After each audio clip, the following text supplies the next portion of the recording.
A quarta edição do livro tem sido uma bênção por onde ele passa, e ele vai compartilhar conosco da palavra de Deus. Que o Senhor te use. Seja muito bem-vindo, em nome de Jesus. Obrigado, Júlio. Amém. Meus irmãos, a graça e a paz do Senhor a todos, amém? Estou feliz demais de estar aqui e de rever vários pastores, colegas, Heloísio e Yuri. Heloísio é lá da cidade do Vale do Aço, da região, né? Eu vim de lá e sou de lá, da cidade de Timóteo. Quem conhece o Vale do Aço? Levanta a mão, gente. Aí, ó. Você sabe que Vale do Aço, 3 grandes cidades ali, Timóteo, Ipatinga e Coronel Fabriciano. Eu sou de Timóteo. Fabriciano e Ipatinga morrem de inveja da minha cidade. Paulo escreveu 2 cartas para Timóteo e nenhuma para Ipatinga, nenhuma para Coronel Fabriciano. Que prazer rever presbítero Gessé com esse bigode elegante de sempre. Cajoel, cadê o Cajoel? O Cajoel vai estar comigo amanhã, também na Lagoinha. Eu vou lançar este livro amanhã no culto da família na Lagoinha. Sua família precisa de um milagre. Quem faz o prefácio dele é o Gerê, gente, pastor Jeremias. E o Dr. Russell Shedd faz o comentário dele. O prefácio desse aqui, Esperança para a Sua Vida, é do Dr. Ronaldo Lidório, e o pastor Eibe Uber, e o reverendo Hernandes Dias Lopes, pastor Edson Queiroz, e o Dr. Francisco Leonardo Schauick faz uma recomendação de leitura. Todos os meus livros, meus materiais, são doados para os projetos evangelísticos e missionários que a nossa igreja desenvolve. Então, Deus te abençoe, você que vai comprar o livro, que vai ler e que ainda vai investir na obra missionária. Amém? Abra sua Bíblia comigo, por favor, mesmo assentado, com toda reverência, Marcos capítulo 5, Marcos capítulo 5, no versículo 1 em diante. Eu quero compartilhar esta palavra de esperança. É a maior necessidade hoje das pessoas, das famílias, da cidade, da nossa nação, uma palavra de esperança. Marcos capítulo 5, versículo 1. Acompanhe a leitura, diz assim a palavra de Deus. Entre mentes chegaram à outra margem do mar, a terra dos Gerazenos. Ao desembarcar, logo veio dos sepulcros ao seu encontro um homem possesso de espírito imundo, o qual vivia nos sepulcros, e nem mesmo com cadeias alguém podia prendê-lo, porque tendo sido muitas vezes preso com grilhões e cadeias, as cadeias foram quebradas por ele e os grilhões espedaçados, e ninguém podia subjugá-lo. Andava sempre de dia e de noite, clamando por entre os sepulcros e pelos montes, ferindo-se com pedras. Quando de longe viu Jesus, correu e o adorou, exclamando com alta voz: que tenho eu contigo, Jesus, Filho do Deus Altíssimo? Conjuro-te por Deus que não me atormentes. Porque Jesus lhe dissera: espírito imundo, sai desse homem. E perguntou-lhe: qual o teu nome? Respondeu ele: Legião é o meu nome, porque somos muito. E rogou-lhe encarecidamente que os não mandasse para fora do país. Ora, pastava ali pelo monte uma grande manada de porcos, e os espíritos imundos rogaram a Jesus, dizendo: manda-nos para os porcos, para que entremos neles. Jesus o permitiu. Então, saindo os espíritos imundos, entraram nos porcos, e a manada, que era de quanto, gente? Cerca de 2.000, precipitou-se despenhadeiro abaixo, para dentro do mar, onde se afogaram. Os porqueiros fugiram e anunciaram na cidade e pelos campos. Então saiu o povo para ver o que sucedera. Indo ter com Jesus, preste atenção, indo ter com Jesus, viram o endemoniado, o que tivera a legião, assentado, vestido em perfeito juízo, e temeram. Os que haviam presenciado os fatos contaram-lhes o que acontecera ao endemoniado acerca dos porcos, e entraram a rogar-lhe que se retirasse da terra deles. Ao entrar Jesus no barco, suplicava-lhe o que for endemoniado que o deixasse estar com ele. Jesus, porém, não lhe permitiu, mas ordenou-lhe: vai para a tua casa, para os teus. anuncia-lhes tudo o que o Senhor te fez e como teve compaixão de ti. Então ele foi e começou a proclamar em Decápolis o que Jesus lhe fizera, e todos se admiravam. Amém. Você pode fechar os seus olhos mais um pouquinho? Ó Deus, nos ajuda a compreender como que esta mensagem se torna uma mensagem de esperança para nós e para a nossa família. Abra, Senhor, os nossos olhos, abra os nossos ouvidos, o nosso entendimento, o nosso coração, em nome de Jesus. Amém. Há um clássico da literatura cristã chamado O Homem Eterno, de Gilbert K. Chesterton. E neste livro, esse autor, ele chega a dizer que se um homem imaginário que morasse na lua lesse o Novo Testamento pela primeira vez, ele encontraria as histórias mais estranhas e algumas estranhamente belas. Irmãos, que história estranha é essa? O cemitério é o lugar mais frio, mais sombrio, mais triste de uma cidade. É o local dos corpos se decomporem, não das pessoas viverem. Mas o evangelista Marcos escreve para nós um homem que escolheu os sepulcros como a sua moradia. Irmãos, eu estou convencido que aqui está um dos milagres mais dramáticos de todos que o Senhor Jesus operara. Não se encontra na Bíblia, nem na história da civilização humana, alguém que tenha vivido uma vida mais miserável e deplorável que este homem. Quando nós começamos a ler o texto bíblico, nós percebemos claramente que este homem é um homem atormentado espiritualmente, é um homem transtornado emocionalmente, desconstruído psicologicamente, era um homem machucado fisicamente, que vivia indignamente, perturbado mentalmente. E a perturbação mental deve-se ao fato de uma legião de demônios ter se alojado, hospedado, possuído, dominado o corpo deste homem. E como a Bíblia se vale do seu contexto histórico e geográfico, se uma legião romana, que era a máquina mais poderosa de destruição do mundo antigo, uma legião romana era composta de 6.000 soldados, então significa que pelo menos 6.000 demônios estavam no corpo deste homem. E como se fosse num conto de terror, só que real, Marcos vai descrevendo tudo o que os demônios fizeram com aquele homem. Acompanhe. A primeira coisa que os demônios fizeram com aquele homem foi separá-lo da sua família. Quando nós lemos no versículo 2 e no versículo 3, a primeira descrição do local onde este homem se encontra, diz que ele não está junto da sua casa, nem do seu lar, nem dos seus entes queridos, junto da sua família, mas ele se encontra no cemitério, no sepulcro, junto com os defuntos. Eu creio, meus irmãos, que o pecado humano no coração do homem, mais uma junção de 6.000 demônios no corpo daquele homem, transformou aquele homem num homem terrível dentro da sua casa. Eu não tenho dúvida que ele transformou o seu lar, a sua casa, na antessala do inferno. Nem mesmo a sua família suportou um homem como aquele. E preste atenção, já foi dito que se nós não temos planos para construir, o diabo tem para destruir. E o diabo que não tem família, ele só tem um plano: destruir a minha e a sua família. É por isso que nós precisamos revestir da armadura de Deus. É por isso que nós precisamos fazer todo investimento espiritual na nossa vida, na vida da nossa família.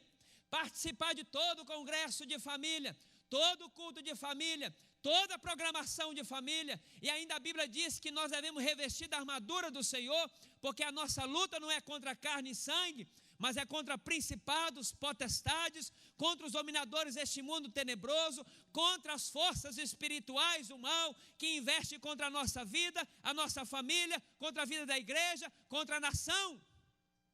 Não apenas destruíram a vida familiar daquele homem, mas destruíram também a sua vida social, porque agora a família tem que recorrer à sociedade. Então prenderam aquele homem, colocaram ele na prisão de segurança máxima de Decápolis.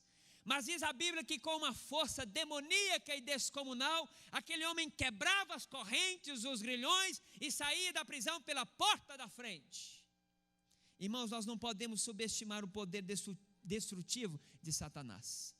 Lembra-se de tudo que o inimigo fez com Jó de um dia para o outro?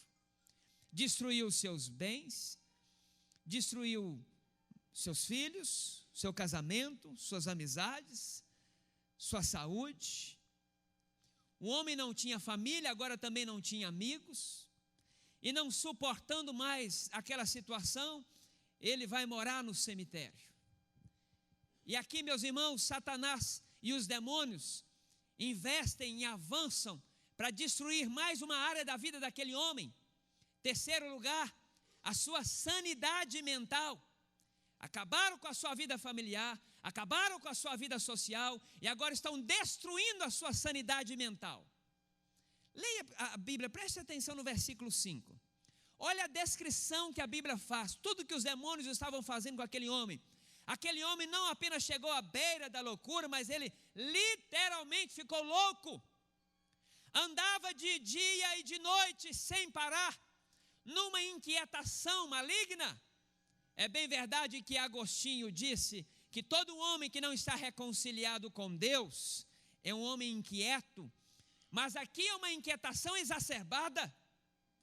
E diz a Bíblia que ele não só ficava pulando de um lado para o outro, mas gritando, pulando entre os sepulcros e gritando. Você já imaginou uma cena dessa? Eu, quando eu estava estudando esse texto, nem o grego, nem os comentaristas, nenhum deles sugerem qualquer coisa como que esse homem gritava.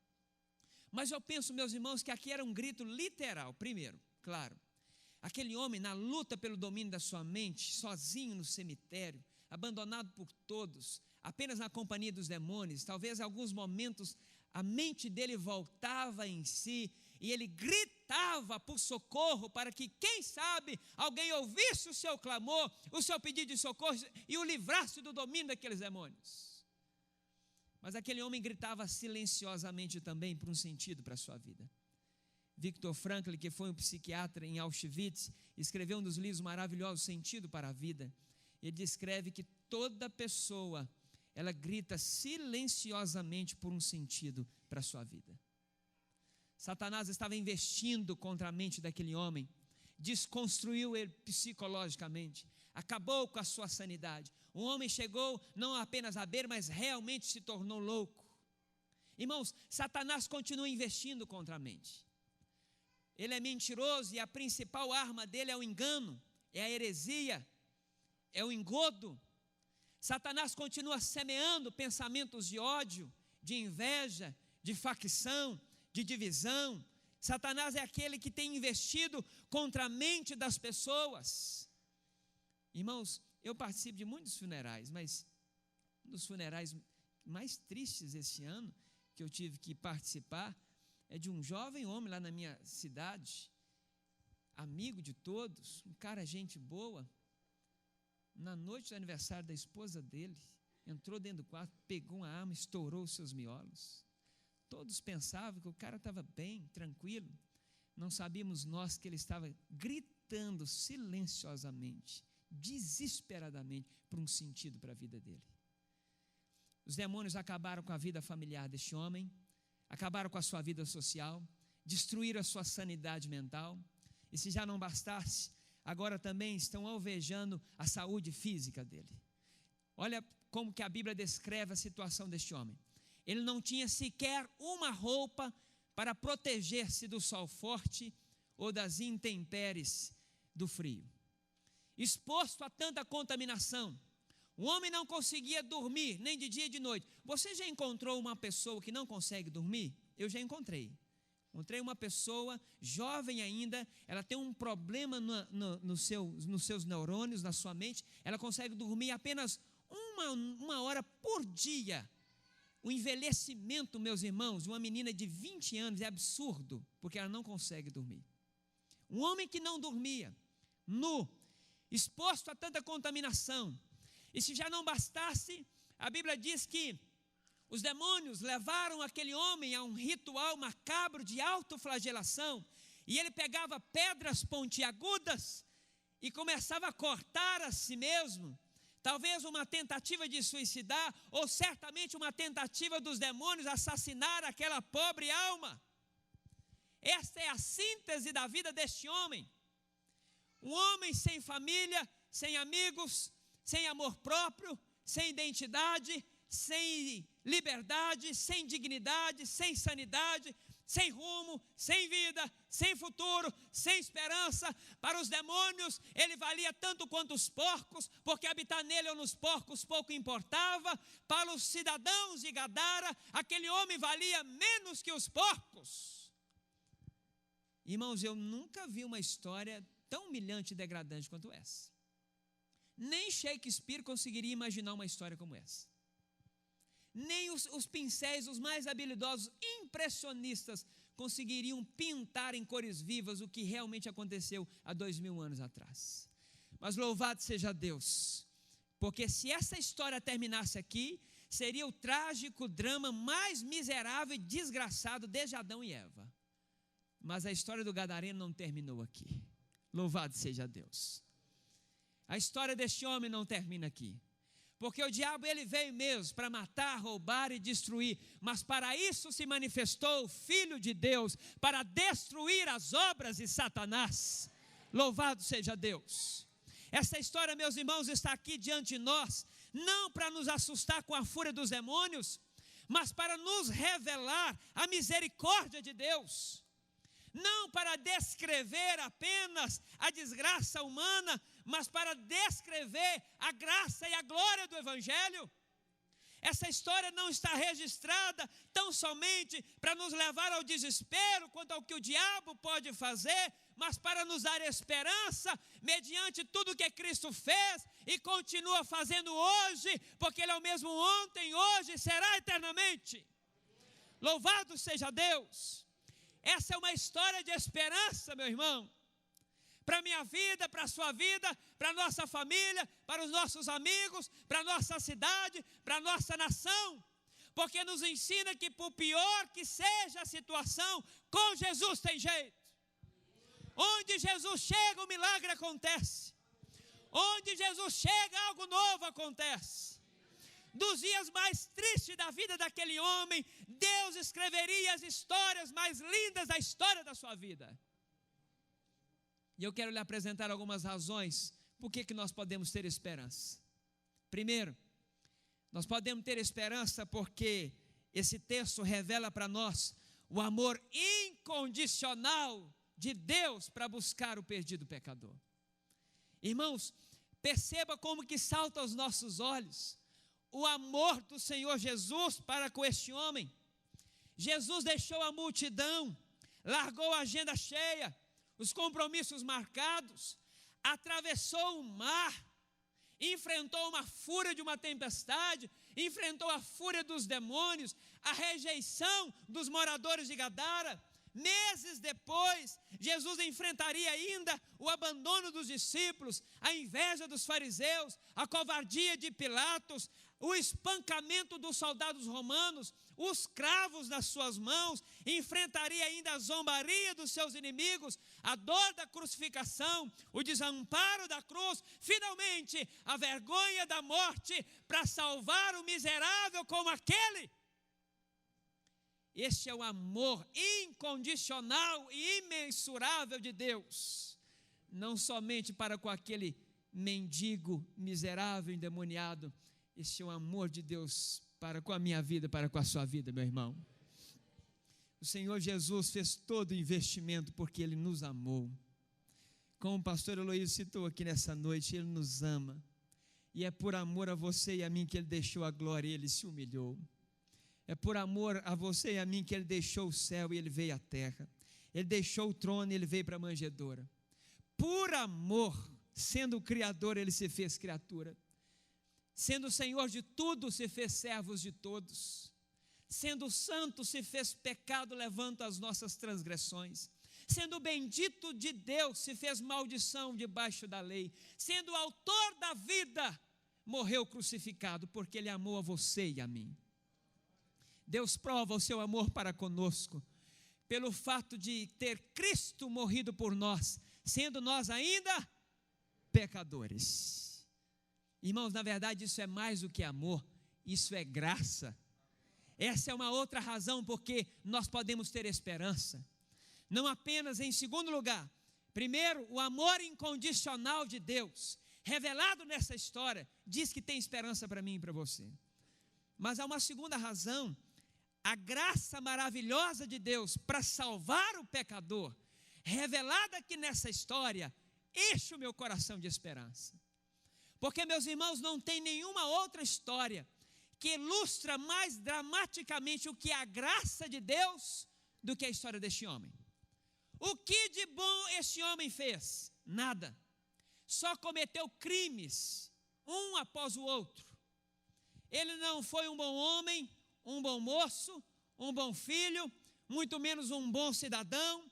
Este homem, meus irmãos, não fez absolutamente nada para merecer a salvação. Ele não ia à igreja, ele não dava o dízimo, ele não fez absolutamente nada, mas ele foi salvo pela graça, pelo poder do Senhor.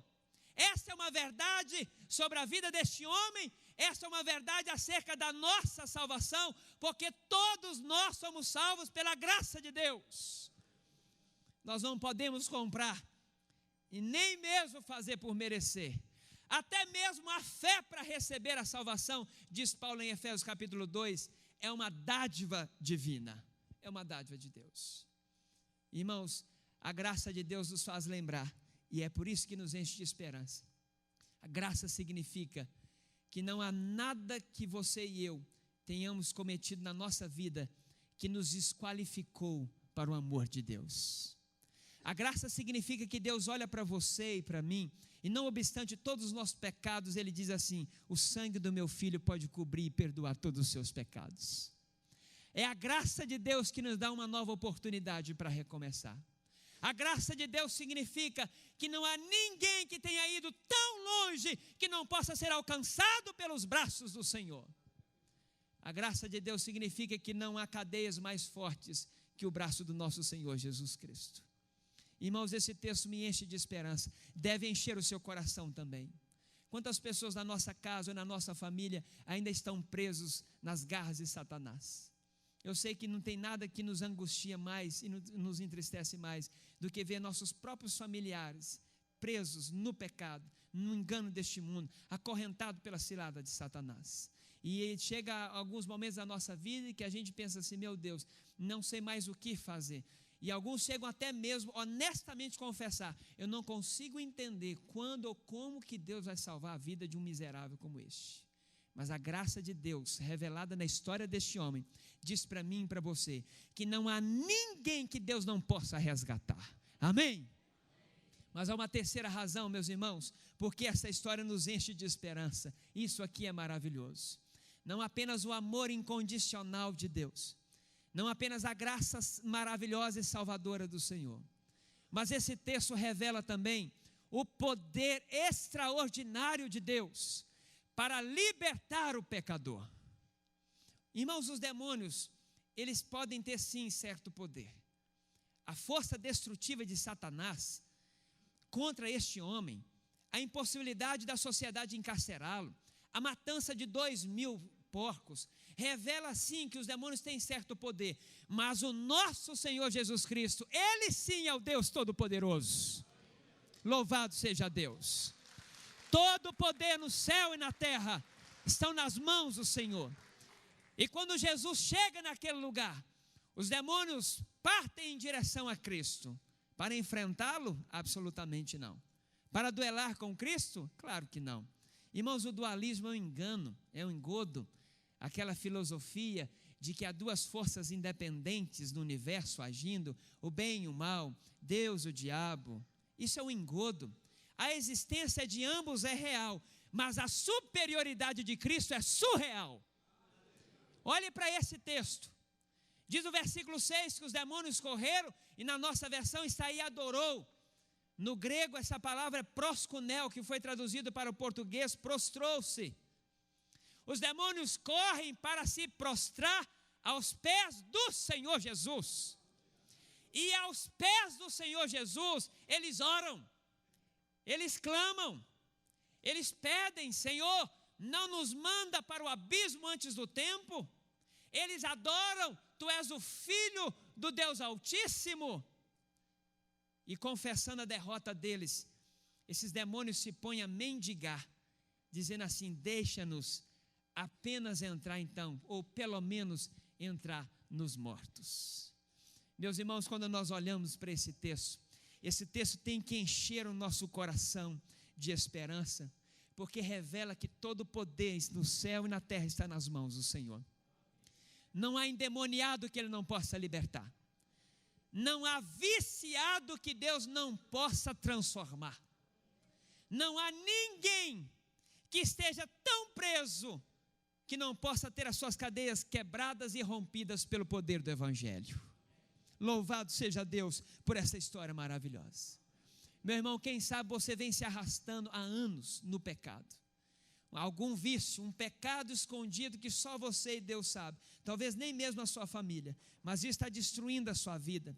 Esses pecados agora no presente estão roubando as melhores possibilidades do seu futuro. Hoje é dia de você encontrar libertação, porque o Senhor Jesus está aqui neste culto, e onde Ele está, um milagre acontece. Ele pode libertar a sua vida hoje de uma vez por todas. Por último, meus irmãos, esta história nos enche de esperança por 4 razões. Primeiro, porque revela o amor incondicional de Deus. Segundo, revela a graça maravilhosa de Deus. Terceiro, revela o poder extraordinário do nosso Senhor Jesus Cristo. Por último, revela o propósito grandioso de Deus para restaurar o pecador. Esse texto é um texto maravilhoso. É claro, meus irmãos, o tempo não permite expressar ou explicar tudo isso. Está aqui no livro Esperança para a sua vida. Deus restaurou 5 propósitos na vida deste homem. Preste atenção. Todos nós temos 5 áreas e Deus tem um propósito para essas 5 áreas específicas da nossa vida. O propósito de Deus para o corpo é a dignidade. Diz a Bíblia no versículo 15 que o homem que andava nu agora está vestido. O propósito para a mente é a sanidade. O versículo 15 diz que o homem que andava inquieto como louco, agora está em perfeito juízo. O propósito para a alma é a santidade. O homem que era dominado por demônios, está sentado aos pés do Senhor Jesus, ouvindo a palavra de Deus, sendo santificado naquele exato momento. 4ª área. O propósito de Deus para a família é a cumplicidade, isto é, o cuidado. E Jesus restaura esta área da vida deste homem, porque diz o versículo 18 que ele pediu ao Senhor para voltar com Cristo, atravessar o mar, e Jesus disse para ele: não, volte para a sua casa, volte para os seus, e conte para eles tudo que eu fiz, e como eu tive misericórdia de ti. Aquele homem, meus irmãos, que havia destruído ou acabado com a sua vida familiar, agora está vendo a sua vida familiar sendo restaurada pelo Senhor Jesus. É isso que Deus tem para mim e para você. Deus tem restauração para a nossa casa. Você crê nisso? Levanta a sua mão. Deus tem restauração para a nossa família. Esse homem tinha aberto tantas feridas, mas agora ele vai ser um instrumento de cura.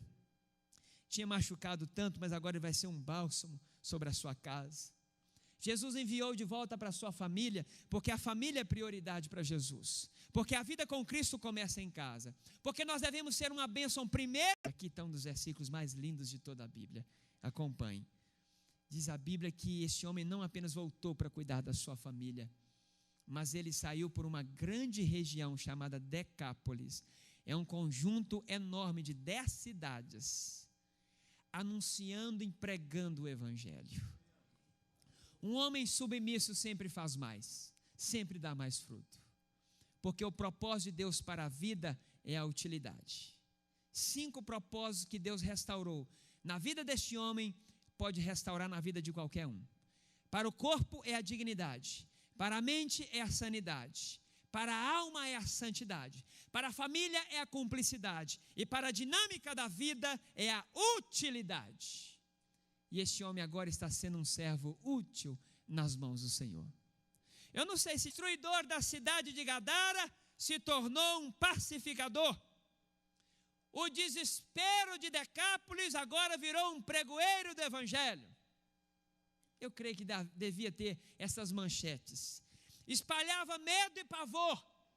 agora anuncia as boas notícias de Jesus. Transpirava ódio, agora exala o bom perfume de Cristo. Era um endemoniado, agora é um pregador do Evangelho. Era um escravo de Satanás, agora é um servo do Senhor Jesus. Era um perturbado, agora está curado. Era um problema para a sua casa, mas agora é uma bênção. Era um aborto vivo da sociedade, se tornou um homem de família. Era um arauto do medo, se tornou um missionário de Cristo. Era um mensageiro da morte, se tornou um embaixador da vida. Este é o poder restaurador do Evangelho. Irmãos, essa história deve nos encher de esperança. Porque se Deus pegou um homem como este, atormentado, possuído por uma legião de demônios, nu, louco, desvairado, no meio do cemitério, e fez deste homem o primeiro missionário entre uma comunidade grega. Isso é maravilhoso demais. E é somente o Evangelho que pode fazer isso. Irmãos, nós precisamos anunciar essa mensagem de esperança, porque o mundo precisa de esperança. As pessoas precisam de uma palavra de esperança. E você e eu que temos Cristo Jesus, somos os únicos que podemos dar esperança para eles. Por quê? A esperança só se encontra na pessoa, na palavra e no poder do Senhor Jesus Cristo. E você tem isso. Você pode ser um instrumento de Deus para levar esperança nessa grande cidade. Que Deus restaure a sua vida por completo. Que Deus use a sua vida com poder, com unção e com autoridade. Quando tudo parece perdido, Jesus se apresenta com uma esperança que jamais falha e sempre se concretiza. Quantos querem ser um instrumento dessa esperança? Levanta a mão. Coloque-se de pé neste momento, meu irmão. Vamos orar ao Senhor. Vamos clamar a Deus. Eu quero lhe afirmar nessa noite, em Jesus tem esperança para a sua vida. Quando os pastores vêm aqui à frente, nós vamos orar por você, que está aqui nessa noite e que está dizendo assim: pastor, eu vim no dia certo, porque eu estava perdendo as esperanças. Eu já não estava conseguindo mais. Eu estava perdendo a esperança, mas hoje Deus está renovando a minha esperança. Hoje eu estou voltando a crer.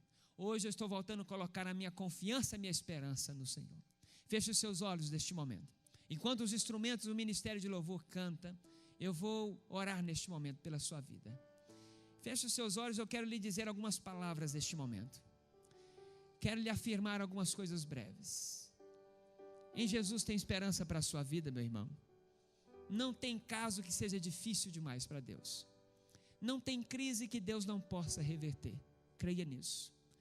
Não tem enfermidade crônica que o médico dos médicos não possa curar. Não há dilema que Deus não possa resolver. Não há necessidade que Deus não possa suprir.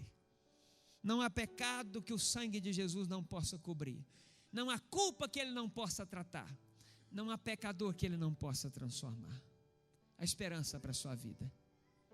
Se você, meu querido irmão, precisa de oração neste momento, porque em uma das áreas que eu citei aqui agora é uma necessidade na sua vida, eu convido você para vir aqui à frente neste momento. Sai do seu lugar, sai do seu banco. Eu vou fazer uma breve oração, mas a Bíblia diz que muito pode pela sua eficácia súplica do justo. Se você precisa de uma palavra, de uma oração neste momento, vem aqui à frente. Nós vamos orar ao Senhor. Nós vamos clamar ao Senhor Jesus neste momento. Nós vamos pedir ao Senhor, renove. Quem sabe você perdeu a esperança no seu casamento, na sua família. Alguém, uma enfermidade crônica, se arrasta há anos. Hoje Deus pode. Ele pode todas as coisas. Não há impossíveis para Deus. Não há caso que seja difícil demais para o Senhor. Não há impossíveis para o Senhor. Vamos clamar ao Senhor neste momento. Oh Deus, o Senhor é poderoso. O Senhor é Deus grande. O Senhor é um Deus tremendo. Nós nos colocamos, ó Deus, nas suas mãos e aos teus pés. Meu irmão, fique à vontade. Se quiser se ajoelhar, pode se ajoelhar. Nós estamos na presença do Senhor Jesus. Senhor Jesus, o Senhor conhece a história de cada um aqui. Eu não conheço, ó Deus, a vida deles e suas famílias, mas eu sei, ó Deus, que Tu sabes todas as coisas. E antes mesmo, ó Deus, de abrirmos a nossa boca, o Senhor conhece todas as nossas necessidades. E o Senhor é poderoso para suprir cada uma delas. Nós oramos neste momento, ó Deus, pedindo libertação. Se há alguém aqui nessa noite, ó Deus, preso nas garras do maligno, do pecado, no engano deste mundo, sejam quebrados agora todos os grilhões em nome de Jesus. Sejam desfeitas todas as amarras. Queima, Senhor, todos os laços do maligno contra a nossa vida e a nossa casa. Bloqueia, Senhor, toda investida do mal contra a nossa família. Livra a nossa casa de toda maldição, em nome de Jesus. Nós clamamos ao Senhor, meu Deus, porque se há alguém enfermo aqui nessa noite, que seja curado pelo poder do Senhor. A Tua palavra é poderosa, Tua palavra produz vida, a Tua palavra cura. E nessa noite nós pregamos a Tua palavra, nós confiamos no Senhor. O Senhor tem autoridade, ó Deus, que os médicos não têm. Basta uma palavra do Senhor, uma ordem, e a enfermidade sai agora, em nome de Jesus. Ó Deus, nós clamamos também por salvação aqui nessa noite. Abra, Senhor, o coração, abra, Deus, a mente, abra os olhos, Senhor, quebranta, Deus, a vida. Nós pedimos ao Senhor nesta noite também por restauração. Restaura nessa noite, Senhor, tudo, ó Deus, que o diabo tomou, tudo que o pecado levou. Restaura, Senhor, os sonhos, em o nome de Jesus. Restaura, meu Deus, o cuidado na família. Restaura, Deus, o propósito de vida. Restaura ministérios aqui nessa noite. Pessoas, ó Deus, que eram usadas pelo Senhor, ousadas, estão paralisadas na vida. Restaura nessa noite, ó Deus. Reaviva o dom, meu Deus, para a Tua glória. Em nome de Jesus, nós oramos, nós clamamos, nós abençoamos o Teu povo aqui nesta noite, para a glória do Teu santo nome, Senhor, e para a nossa alegria. Amém. Dá um abraço ao seu irmão aí, ó. Abençoa a vida dele. Vai embora não, quero te dar uma última palavra, breve. Dá um abraço, seu irmão. Na cidade do nosso Deus, Teu santo monte, a alegria de toda a terra,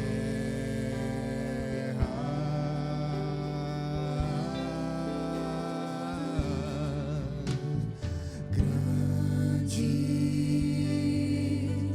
é o Senhor em quem nós temos a vitória, que nos ajuda contra o inimigo. Por isso diante dele